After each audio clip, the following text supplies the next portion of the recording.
पहले मरहले में आज उधमपुर डोडा कठुआ कॉन्स्टिट्यूंसी में वोटिंग हो रही है। मेरे साथ इस वक्त है रविंदर रैना, बीजेपी के जम्मू कश्मीर यूटी के हेड हैं। सर, जो वोटिंग हो रही है, क्या आप सेटिस्फाई है, क्या आपको होपफुल है? उधमपुर कठुआ डोडा की जो पार्लियामेंट सीट है, सुबह 7 बजे से ज़बरदस्त लोगों का रुझान और लोगों का हम उत्साह देख रहे हैं। बड़ी तादाद में पोलिंग स्टेशंस पर लंबी लंबी लाइनें लगी हैं। कठुआ का पहाड़ी एरिया हो या मैदान का एरिया हो, उधमपुर हो, रामबन, डोडा और कश्तवाड़ के तमाम एरिए में जो सुबह से हमें इतला मौसूल हो रही है, ज़बरदस्त वोटिंग हो रही है।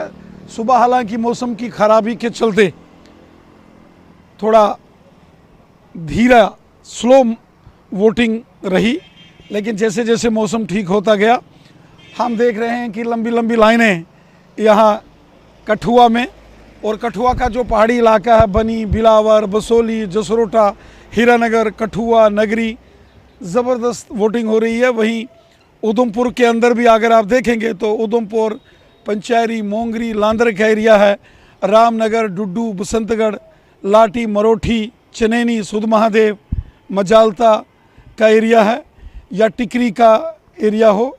और उसके साथ साथ अगर आप चले जाएं यहाँ बनहाल, रामसू और रामबन, डोडा, भद्रवा, इंद्रवाल, कश्तवाड़ और पाडर तक जो खबरें मौसूल हो रही हैं, ज़बरदस्त वोटिंग हो रही है। और हमें इस बात की खुशी है कि लोग बड़ी तादाद में अपना मतदान करने, वोट करने निकले। आपके चेहरे पे स्माइल आ रही है, इसका रीज़न क्या है, क्या राज है? देखिए, मुझे पूरा यकीन है जिस तरीके से ज़बरदस्त लोगों का रुझान है और लोग निकले हैं वोट देने, यकीनन बीजेपी की जीत होगी। भारतीय जनता पार्टी उधमपुर कठुआ डोडा सीट ज़बरदस्त अंदाज में जीतेगी। अपोजिशन आपके जो हैं चौधरी लाल सिंह, उनसे हमारी बात हुई, हमारे कॉरेस्पॉन्डेंट ने बात की।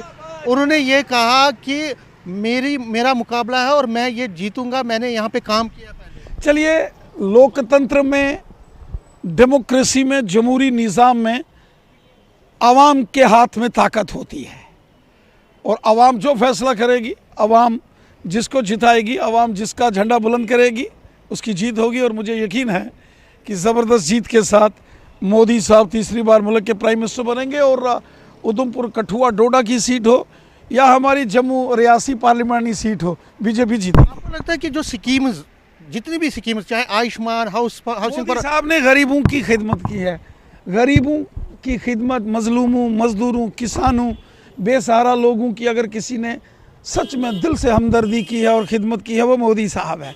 इसलिए लोग दिल से मोदी साहब को वोट दे रहे हैं और पूरा मुल्क चाहता है कि तीसरी बार फिर मोदी सरकार। में कश्मीर वैली में आप चुनाव नहीं लड़ रहे हैं, बहुत प्रेशर भी था, वहाँ के वर्कर भी थे और आप भी बड़े उत्साहित थे कि कम से कम अनंतनाग की सीट आप लड़ेंगे, लेकिन लगता है कि अब नहीं होगा। आपको लगता है कि ये स्ट्रैटेजी है वहाँ ना लड़ना, किस तरह से? देखिए, अनंतनाग, रजौरी, पुंछ की जो सीट है, भारतीय जनता पार्टी का जो तंजीमी नेटवर्क है, इस सीट पर तमाम जो बाकी की जमातों से हम सबसे मजबूत हैं।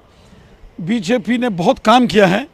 मैंने खुद, चूँकि मैं इसी पार्लियामेंट्री सीट से आता हूँ, रजौरी पुंछ के एरिए से, और जो बीजेपी ने पहाड़ी कबीले को जो हक दिए, उनके साथ इंसाफ किया, गुजर बकरवाल कबीले के लोगों के साथ बीजेपी ने इंसाफ किया, ओबीसी कम्युनिटी के लोगों को बीजेपी ने हक दिए, और कश्मीरियों के साथ बीजेपी ने इंसाफ किया। तो मुझे पूरा यकीन है कि इस पर जो भी फैसला पार्टी लेगी, सही फैसला लेगी। अगर मुझे बीजेपी के आला कमान इस पर चुनाव लड़ने के लिए बीजेपी का कैंडिडेट उतारने का अगर हमें हुक्म होगा, तो यकीनन बीजेपी ये सीट जीतेगी। और अगर पार्टी कोई फैसला लेती है कि खुद बतौर हमको इलेक्शन ना लड़कर किसी और के साथ सपोर्ट में आना है, तो जो लास्ट डे है और अब तो नहीं लगता कि वहाँ से चुनाव, जो भी फैसला पार्टी के आला कमान, हमारे जो ऑल इंडिया प्रेसिडेंट हैं, नेशनल प्रेसिडेंट साहब हैं, होम मिनिस्टर साहब हैं, जो भी पार्टी फैसला करे। तो नहीं है कि उमर अब्दुल्ला से डर गए, उन्होंने कहा कि 3 की 3 सीटों पे जमानत। देखिए, मैं तो चाहता था, मैंने तो हर बार बड़े ज़ोर और शोर से पूरे दावे के साथ ये हक जताया था कि अनंतनाग राजौरी पुंछ सीट से बीजेपी का उम्मीदवार होना चाहिए, क्योंकि मुझे पूरा विश्वास है कि वहाँ से बीजेपी की जीत होगी और ज़बरदस्त जीत होगी, ज़बरदस्त। बीजेपी के कमल का फूल के निशान पर अगर पार्टी फैसला लेती है और हम लड़ते हैं तो जीतेंगे कमल के फूल पर। अलबत्ता अगर पार्टी कोई और फैसला लेती है तो भी हम जीतेंगे। क्या अब असेंबली की तैयारी है वहाँ? पूरे तरीके से जीतेंगे जो भी होगा, लेकिन नेशनल कॉन्फ्रेंस कांग्रेस और पीडीपी तो नहीं जीतेगी। एबीसी पार्टी जो है उनको साथ लेकर देखिए, हमारी कोशिश है, बाकी डेमोक्रेसी और जमहूरी निज़ाम में अवाम जो होती है वो सबसे ताकतवर होती है, जो फैसला अवाम करेगी। शुक्रिया सेठी से बात थैंक यू। करने के लिए शुक्रिया। रविंदर रैना बीजेपी के प्रेसिडेंट जम्मू कश्मीर यूटी के दावा कर रहे हैं कि न सिर्फ आज के फेज़ में बल्कि आगे के जो फेजेस हैं वहाँ उसमें भी पार्टी को मजबूती मिलेगी, पार्टी जीतेगी। और कश्मीर की जहाँ तक उन्होंने बात की, उन्होंने कहा कि वो चुनाव लड़ना चाहते थे वहाँ से, लेकिन अगर चुनाव नहीं लड़ती है पार्टी और वहाँ लाइक माइंडेड लोगों को चुनाव लड़वाती है या सपोर्ट करती है, उसमें भी उनको कोई प्रॉब्लम नहीं। असली निशाना आगे के विधानसभा पोल्स हैं। कैमरामैन चांद के साथ मैं समीर भट्ट, न्यूज़ 18 जम्मू।